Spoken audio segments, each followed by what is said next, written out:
взяты полностью, он говорит, что пусть он выходит обязательно сюда. Я Рузгена бужу, Рузген, спускайся, тебя опять Звяди зовет, что происходит? Что происходит, говорит, опять эти деньги хочет, которые я пока не получил, но когда получу, отдам. Хотя я проценты ему 8 лет платил.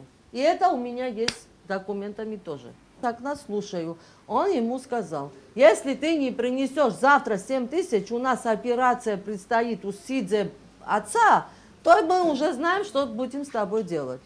Рузген промолчал. Просто повернулся. Я даже удивилась, что Рузген промолчал. Там уже Сидзе, да, пишет, что Бехо, какой-то Бехо, как-то обращается к Рузгену. Ты если завтра не приготовишь эти деньги, то мы знаем, что будет с тобой. Утром Рузген встал, я говорю, слушай, ты смс прочитал? Какие смс? Я говорю, смотри, что там пишут. Кто это? Это говорит Киласони Сидзе. Вот. Был звонок Киласони. Но Рузген отключает, не отвечает ничего. Потому что Руслан сказал, что если тебе будут звонить, без меня не иди на этот разговор, вместе пойдем. И когда Рузген выехал отсюда, медленно Руслану по телефону, разговаривал, медленно машина выехала. Там на углу уже, вот недалеко отсюда, стояла машина.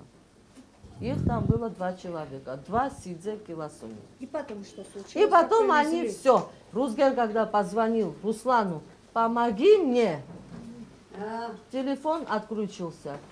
Через 10 минут мне позвонил Руслан, где Рузген? Говорю, Рузген дома.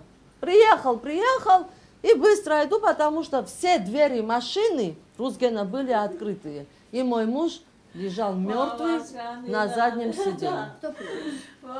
Они сели в другую машину и убегали. Звяди Киласონიამ და თავის მოსიძეებმა გაიყვანეს სახლიდან და 1 საათში თუ რაღაც გარკვეული დროის განმავლობაში მოიყვანეს აქეთ მკვდარი. არ ვიცი, იქ თვითმკვლელობა იყო თუ ერთმანეთთან რა შელაპარაკება იყო, რა ჰქონდათ, არაფერი არ ვიცი, ერთადერთი ის ვიცი, რომ ჩემი ძმა არის დღეს მკვდარი და თვითონ გარეთ არის. თუ არის კანონი ვითხოვ დაჟეს და დააკავე. და ჩემი მირბოდა, კილასონია მირბოდა, ტაქსი გააჭრა თუ რა იყო, არ ვიცი, მირბოდა, კილასონია. თუ არაფერ, კი. კილასონი არა, მისი ორი სიძე იყო, მე მგონი, ვიღაცა მირბოდა ვიცი. კილასონიაც უკვე მოსული იყო. და თუ არაფერ შუაში არ იყვნენ, მაშინ რატო გარბოდნენ? ეგ არ მესმის. თუ არაფერ შუაში არ იყვნენ, რატო გარბოდნენ? მაინტერესებს. აი ეგ მითხარით, პროსტა რატო გარბოდნენ? ზუსტად ნახეთ რომ გარბოდნენ. გარბოდნენ და აქ პატრული როცა მოვიდა თავს იმართლებდნენ და მე მითხრე შენ ვიხარო, მე ვთხარ ეს გუჩი რა SMS-ები მიწერავი და შენ ვიხარო, მე უმნებოდნენ. ესეთი ტონით, როცა მამა ჩემი აღარ იყო ცოცხალი.